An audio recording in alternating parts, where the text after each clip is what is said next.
السلام عليكم ورحمة الله وبركاته. هردفتوتا في كبجمتوتا ماتي channel عائشة أورو جلت ترجمتنا كم نجا جرتني فيا كسني بكو جرتني نجا في رماني ربي سمبرا أجراته إيجا كهر اللي فيديو حارا ولي تديبنا أول النبي كنا رسلامات أبو سندقتنا اللهم صل وسلم على سيدنا محمد وعلى آله وصحبه أجمعين.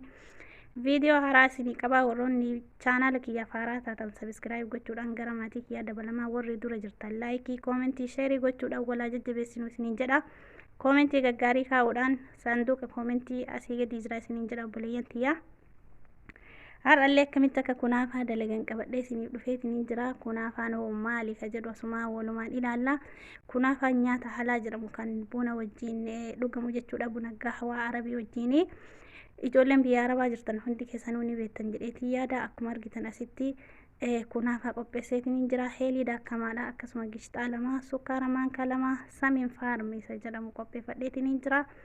Akkamitti akka dalannu dalagee isin argisiisa. Turtiin keessan afaan haa ta'u obboleeyyan kiyya isiniin jedha. Kun kunaafa jedha, maktuuba isaa asirra jira jechuudha. Suuqarmaarkeetti irraa argachuu dandeettan jechuudha. hanga dhumaati video kana daawwadha ammoo share gochuun dagatina like godha comment gaggaarii zalanaa kaasiniin jira buliyan kiya yoo dogoggora qabaadhes bakka kana sirreessuu qabda jedha numa tol sirreessaatiniin jedha egaa kaama gara dalagaa isaatti dabarraa anuma faana tura. akkuma argitan kunaafaan kuni waliin mamaramaadha jechuudha. firiizii keessaa akka fuutanii jechuudha. akka firiizii keessaa fuutanii caccabsuu qabdanii jechuudha. yeroo lafa taa'ee jedhee ni laafa addaan isiniin ba'u jechuudha. reefu firiiza keessaa baaseetiin jira. akkuma firiizii keessaa baaseen caccabsa jechuudha. yeroo san hedduu takka namaa caccaba. garuu yoo isin fuutanii lafa keettan ammoo achitti laafa jechuudha. dafee isiniin bututu jechuudha. haala kanaan erga butuchitanii sukkaara san itti dabaltanii jechuudha. ammaaf butuchuma jira jechuudha. doo sukkaara ittiin dabalin kun hedduu bulleessitanii hunoo haala kanaan jechuudha. eega kana bulleessitanii sukkaara itti dabaltanii jechuudha. sukkaara wajjin hedduu isiniif bututa jechuudha. akkanumatti haalummaan itti jiru kanaan jechuudha. isinilleeni eega sukkaara wajjin akkana butichitanii kaatanii samiin faarmii maankaa tokko itti gootanii jechuudha. dhiifama maankaa lamatti godhee maankaa lamatti gootanii deebitaniiti ammallee walitti sokkoomtanii jechuudha. hedduu walitti sokkoomtanii kunaafa kana dalaguudhaaf jechuudha. kana fakkaata kunoo bifa kana hunda isaatu butucheetiin jira. hedduu takka nama hawwata, hedduu namatti tola jechuudha. egaa akkana laafistanii butuchitanii erga kaatanii seenii baayireeksii qopheeffattanii jechuudha. seenii baayireeksii kanatti akkuma isin argisanii himeetiin jedhee seenii baayireeksii qopheesseetiin jira. seenii baayireeksii bicha miti kafeetanii dalaguu dandeettanii obboleeyyan kiyya. haala kanaan kunaafa achitti butuchitanii dhadhaadhaan sukkaaraan tolchitan sanii fiddanii seenii baayireeksii jala galchitanii jechuudha. sadarkaa duraatiin aftanii jechuudha. haaluma kana itti xumurtanii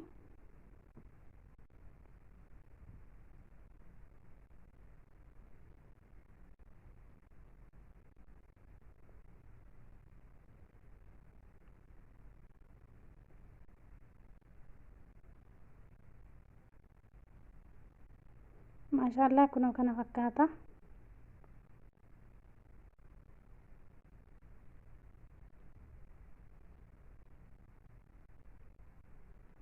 haala kanaan erga xarafa isaa hunda ol qixxeessitanii gishxaa lamaan isaaniin naqeetanii jira. fiddanii jidduu isaatiin naxxanii waliin geettanii jechuudha. maankaanii akkana irra diriirsitanii jechuudha. kunaafaan kun isin harkaa akka waliin kakaanii maankaadhaan eeggataatuma gishxaa kanatti dibdan jechuudha.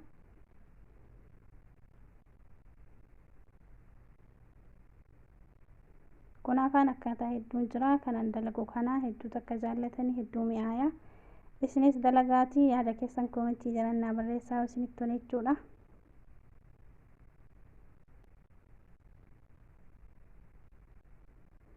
gishxaan sun nan geenne akkuma isin argitan kana garachaan osaniin nanqatee gishxaa dabalachuuf hin deeme. gishxaan lama nan geenne gishxaa sadaffaa buqqiseetiin jira jechuudha. yoo isin hanqate itti dabalachuu dandeettanii jechuudha. wasaanyiin isaa sadii irratti waan murtaa'u hin qabu jechuudha. yoo isin hanqate ijumaan laaltanii itti dabalattanii jechuudha.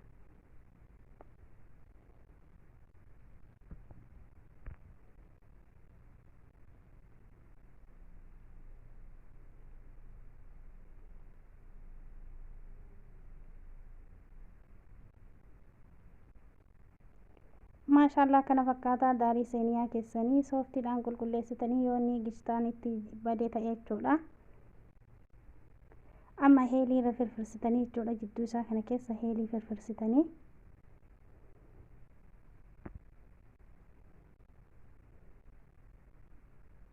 bifuma kana hunda isaatu waliin geettanii jechuudha. Bifuma sagaleen keessa qabamee jira, baay'ee qulqullina hin qabu. Haala kanaan erga heeliitti xumurtanii kunaafaa qara adda qoodattan san gubbaarraan itti gootan jechuudha.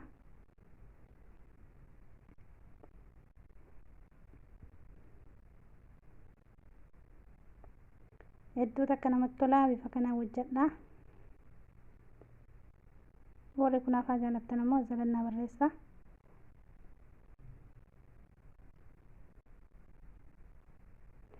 maashaallah kana fakkaataa bifa kanaan kun wal qixxeessan akkana jira jechuudha.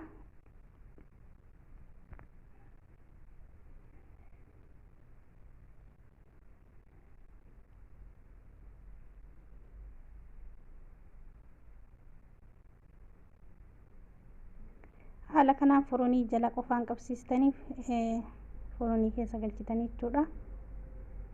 Akka sadarkaa furuunii isin bira argamuutiin 150 hanga 200 jechuudha. Itti galchitanii jechuudha furuunii.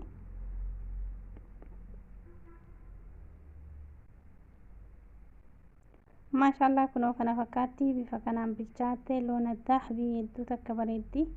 Yoo nyaatanis akkasuma xaamiin isaa mi'aa amma furuunii keessaa baasuttiin jira.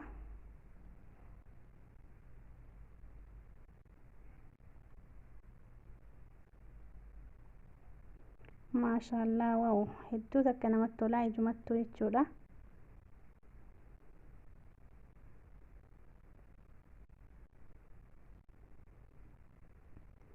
Eega kana bifa kana qopheessitanii shiiraa qopheeffachuu qabdan jechuudha. Shiiraa ni beektan jedheetiin yaada.